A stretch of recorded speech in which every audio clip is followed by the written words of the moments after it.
Regional Airport. The Live 5 for 6 Skyview Network, sponsored by Terry Lambert Hyundai.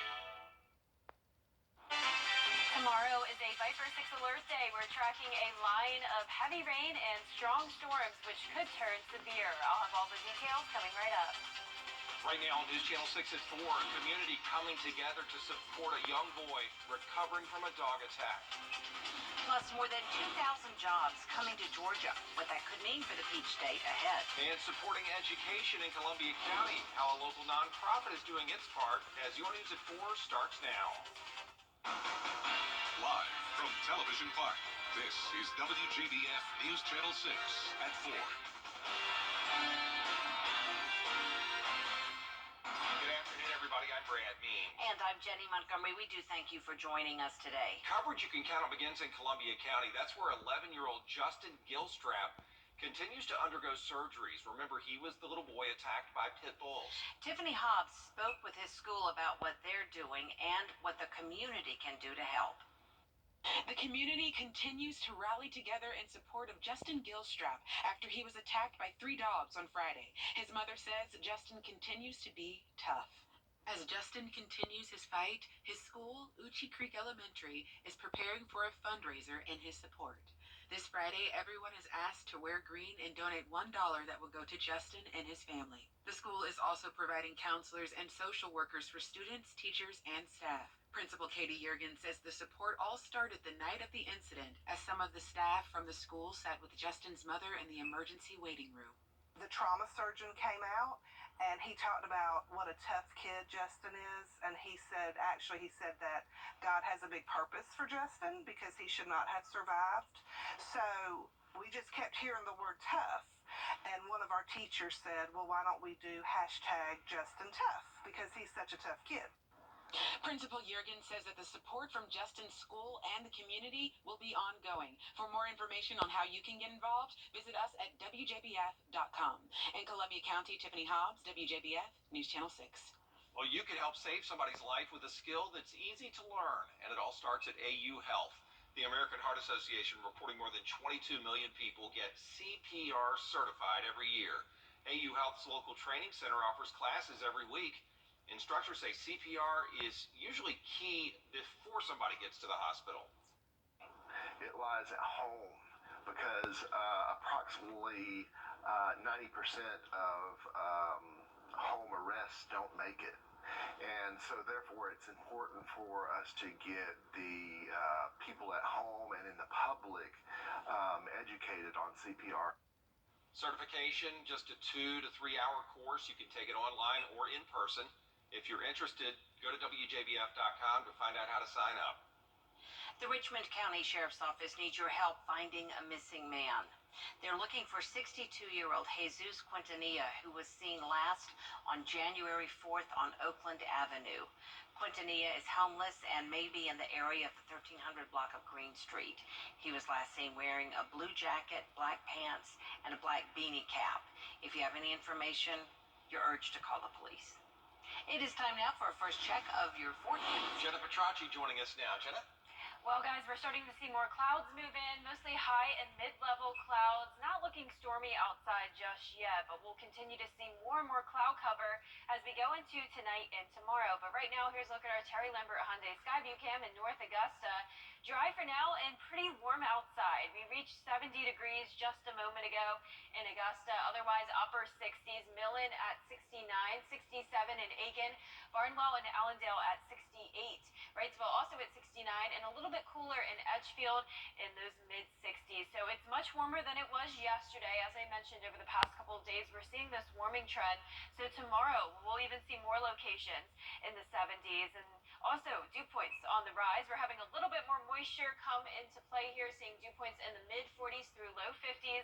That's thanks to the southerly wind we have going up to 8 miles per hour in Aiken, 6 in Augusta, 8 as well in Barnwell, just 4 in Waynesboro. So we'll continue to have that south wind tomorrow due to this high pressure to the south of us, but what we're really keeping an eye on is this low pressure system out in the plains with a cold front across Texas. That front will eventually grab a lot of moisture from the Gulf of Mexico and turn into a very strong storm system. But in the meantime, tonight we won't have any rain, just the clouds, so it's looking pretty good.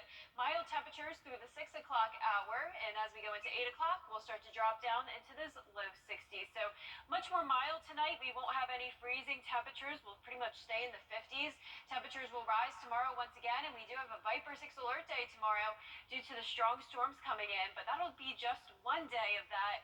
We'll return to sunshine and cooler temperatures over the weekend. So stay with us for a look at your futurecast and everything you can prepare for. But back to you, Brad. All right, thanks a lot, Jenna. New tonight, Georgia can count 2,500 new jobs in the clean energy sector. Part of Senator John Ossoff's Solar Energy Manufacturing for America Act. Q-Cells, the company, will invest an extra $2.5 billion in Georgia, one of the largest clean energy investments. Ossoff says it'll create thousands of solar jobs eventually in the Peach State and ramp up advanced energy production. And with this new investment, state lawmakers say it helps put people to work. People very excited about that investment, and Senator Ossoff says more good news is expected in the future. This is really big, especially in the Dalton and northwest Georgia areas. McDuffie County could soon be home to a solar farm. Rock House Solar is a proposed 325 megawatt capacity solar panel farm. Would utilize a little more than 2,900 acres of land along Randall Hunt Road in the town of Deering. It would house solar panels and work with Georgia Power or another private entity to produce power in the long term. The electricity that we're going to be producing is pretty significantly cheaper to what Georgia Power is currently paying from a lot of their other generation sources. The $300 to $320 million project would bring 250 construction jobs and 2 to 4 full-time jobs and a promise to use local services. The company also says McDuffie County would see increased tax revenue. Well, the official vehicle of the Augusta mayor's office is coming to a stop. It's been a perk of the office for about 4 years now, that executive Chevy Tahoe. But for many, it's been a controversial symbol of government excess. New Mayor Garnett Johnson is turning over the keys. So right now it's just sitting in the parking lot downstairs, and we're going to fix the City of Augusta logo to it. And it's going to be used primarily as an executive vehicle for department heads or anybody that needs to go out of town for various meetings. But it's going to be essentially a pool vehicle. Some have suggested selling the $56,000 SUV, but the city fleet office says it does not meet the qualifications to be declared surplus and put up for bid. South Carolina Governor Henry McMaster has been sworn in for his second term. The governor took the oath of office this morning during an inauguration ceremony. Jason Raven tells us more. After taking his oath of office on the stage right here behind me on the south steps of the South Carolina State House, Governor Henry McMaster is on track to make history, serving as South Carolina's longest ever serving governor, holding that office for 10 years. Invited guests, state lawmakers, and former governors all came together to watch Henry McMaster be sworn in as governor. During his address, the governor highlighted 3 key points: economic strength, education, and the environment. He said the state should continue to build off of last year's record-breaking year for capital investments, and the governor said the state's economy cannot thrive without protecting its environment. Vigorous economic growth and the preservation of our shared natural heritage and environment are not opposing objectives which must be balanced as in a competition, one against the other. Instead, they are complementary, intertwined, and inseparable, each dependent on the other. Each can be accomplished to the fullest if we plan now and be bold. During his speech, the governor also called for more transparency for the appointment of judges. In Columbia, I'm Jason Raven. A local nonprofit being honored by the Columbia County Board of Education for its generosity to this community. Harlem Addict Treasures has been able to give back for years. The agency has really changed lives across the CSRA, as News Channel 6's Nikita Dennis reports. We have been in operation since 2008, so this is our 14th year. We just reached in May a milestone of giving over $1 million back to local community. Harlem Addict Treasures thrift store works hard to help schools. They recently donated $10,000 to 6 schools. The money will help pay for mobile classrooms. The Columbia County Board of Education honored them for their service. 2020, we donated $2,000 a month to the 6 schools that we give to in the McDuffie and Columbia County, and we plan on doing that as the school year processes. The thrift store sells a variety of items and volunteers run it. The community donates all of the items the store sells. We don't get our stuff from anywhere else. And as people clean out, they come to us, they get a tax receipt. It's just like donating to any other charity, except we're all volunteers. We don't get paid. So all the money goes back to the community. Low prices help make the items affordable, but the revenue adds up, and that means more money for education. Even though our prices are so low, the volume that we process and get out and sell, it's amazing. It is amazing. And what we get in and how much we can sell at 50 cents to a couple of dollars and be able to give back thousands every month. To learn more about Harlem Addict Treasures, just go to our website, wjbf.com. Coming up right here, flights across the U.S. delayed today. An FAA computer system may be to blame. We'll have the latest right after the break.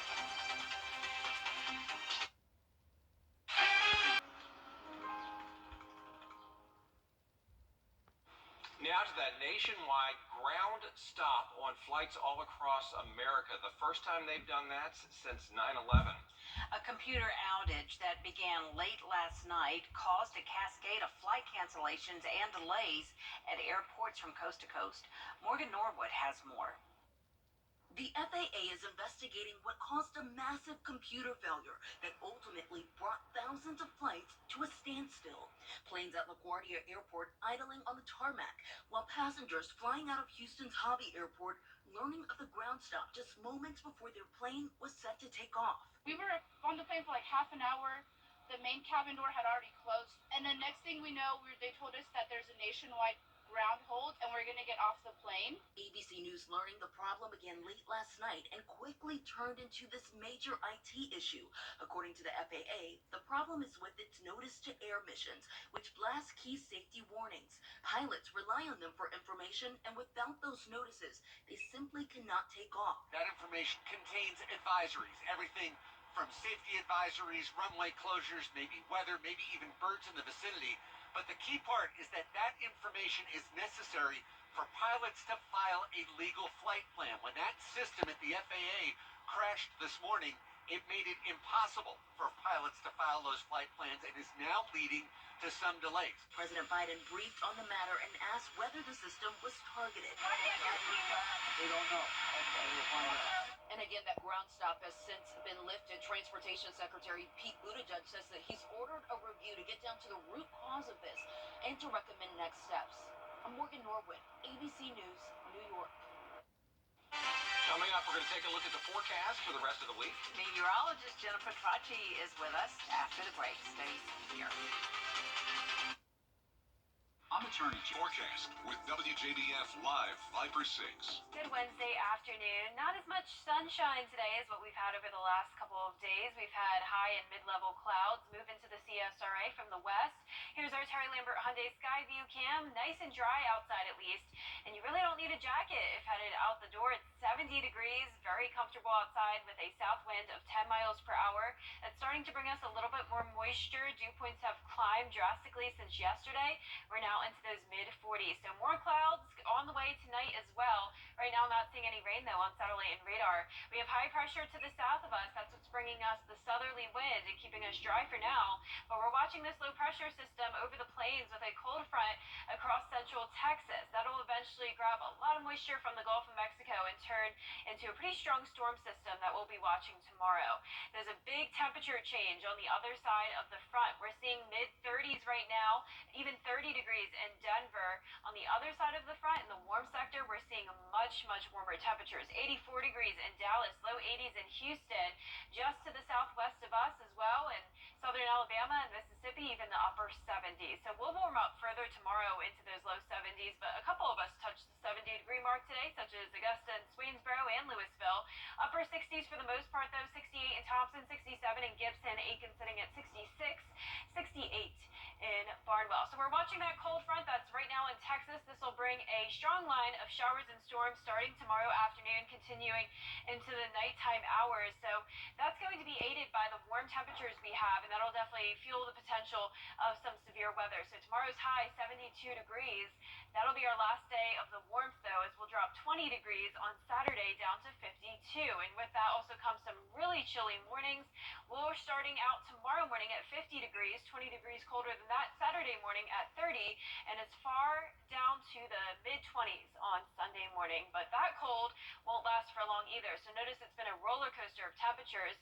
Next Tuesday through the 21st, we're going to have warm temperatures back into the southeast, so we'll be well above average. Now, tomorrow we'll be starting out dry, but as we go into the afternoon, we'll start to see those rain chances increase, especially by the time we hit rush hour traffic tomorrow into around midnight. So the Storm Prediction Center has extended that severe weather outlook that now includes the metro for that slight risk. Then it turns into a marginal route around halfway through Aiken County, and then southern Bamberg and Allendale County really don't have much to worry about tomorrow when it comes to severe weather. But winds will be gusty everywhere. It's possible we could have severe level winds.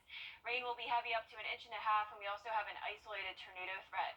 So let's go right into our feature cast now. Tomorrow at 12 o'clock, it looks like we'll have some discrete cells pop up ahead of that main line. Definitely could turn into some pretty heavy rain here that'll move past Augusta. Then here is the line that we've been watching, which has the higher chance of some severe weather. This will come through around 7 o'clock. So a couple different waves of rain. This passing through Augusta around 9 o'clock, then to the south around midnight, and then we'll be left with just clouds going into your Friday morning. Lows tonight will all be in the 50s, so much warmer than it has been. It's going to be mild and pretty warm tomorrow afternoon, upper 60s through low 70s again. Over the next 10 days, we see that Viper 6 alert day for Thursday, tracking the heavy rain and storms, cooling down on Friday, and back to sunshine over the weekend with more rain and clouds on the way next week. And we'll be right back. Do you suffer daily with pain? Well, the first major awards ceremony of 2023 happened last night in a rain-soaked Beverly Hills. But it didn't dampen the excitement at this year's 80th Golden Globe Awards. Here's Will Gans. Hollywood's Golden Night is back. The Oscar goes to... No, wait, Golden Globe. The biggest stars of film and television reuniting at the Beverly Hilton Hotel in Hollywood for the Golden Globes. The Golden Globe goes to Angela Bassett, baby. Come on! Brad Pitt, Rihanna, Margot Robbie, all back together following years of controversy surrounding the lack of diversity in the Hollywood Foreign Press Association. Like 1 minute, you're making mint tea at home. The next, you're invited to be the black-faced up in battle white organization. Comedian Gerard Carmichael explaining his decision to host with his signature deadpan. He said, boy, if you don't put on a good suit and take them white people money. And the big winners of the night, Abbott Elementary. Thank you for believing in this show about a group of teachers from Philadelphia. It has resonated with the world in a way that I couldn't even imagine it would have. But let's be real, I did imagine, that's why I sold it to you. Thank you. And Everything Everywhere All at Once. Eddie Murphy honored with the Cecil B. DeMille Award, offering advice to up-and-comers. And keep Will Smith's wife's name. But the fan favorite... Wow, I can put this down, right? No, I don't work out, you know what I mean? I can't hold it that long. Jennifer Coolidge, thanking White Lotus creator Mike White. You sort of changed my life in a million different ways. My neighbors are speaking to me, things like that.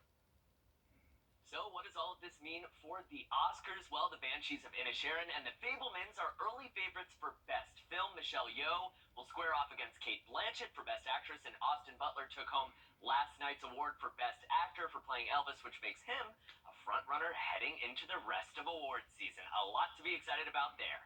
Will Gans, ABC News, New York. It was a fun show to watch. A lot more coverage you can count on coming up next on News Channel 6 at 4:30. Dee Griffin's here now to tell us what's ahead. Thanks so much, Brad and Denny. Coming up on News Channel 6 at 4:30, new details as DOJ probes classified docs found in the Biden office, his former office. More on that ahead. Plus, a retail giant may have to file for bankruptcy